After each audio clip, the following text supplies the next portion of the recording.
Hello mga ka-Sisi, mommies and daddies! Welcome back to Life with Sisi. For today's mini vlog, excited na naman tayo dahil papunta kami sa isa na namang lakwatsa serye dito sa Sisi Travels. So ayan, kasama natin ngayon si Nanay and si Jello. Papunta tayo dito sa happiest place in Bicol region. Ito yung farm plate. Kung naaalala ninyo guys, dito nila sinut yung I Love Lisi na si Barbie Imperial and Carlo Aquino yung nagganap na bida. Sobrang ganda ng place and ang daming choices ng mga pagkain dito guys.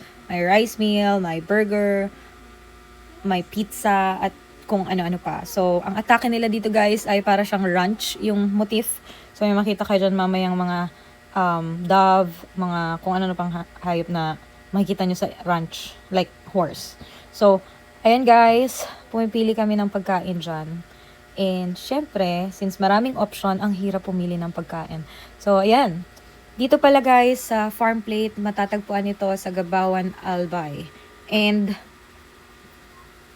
pwede ditong mag-drumming or mag-banding with your friends, with your families. Meron silang entrance fee. Nakalimutan ko lang kung magkano. Pero, tingnan nyo na lang guys sa page nila. So, ayan. Sobrang ganda ng place. Sobrang aliwalas. Pumunta pala kami dyan around 3 p.m. And, ayan pa lang yung mga taong makikita nyo. Medyo marami na din. Pero habang tumatagal, like habang gumagabi, mas dumarami yung mga tao. Dahil sobrang ganda paggabi dyan, guys. Sobrang relaxing. May putugtog sila and sometimes merong banda dyan. Pero, ang maganda talaga is yung mga pailaw nila.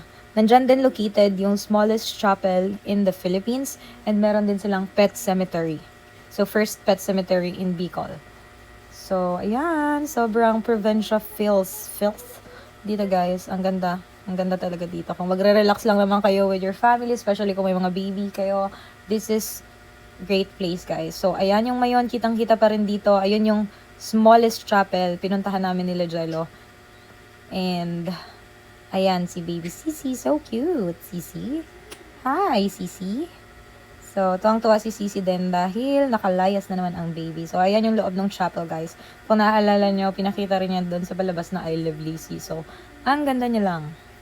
Dahil kahit ang liit niya, meron pa rin siyang kompletong, like, meron siyang crucifix and stuff. So, ayan guys, pwede rin kayo dyan magpa-picture sa butterfly na design and medyo gumagabi na dyan guys. So, kitang-kita na yung mga ilaw. So, yun lang. Kung gusto niyo pumunta dyan, check their page. This is not sponsored though. So, please like, comment, and share. Comment nyo guys kung saan pa may magandang puntahan or pagkain. Bye-bye!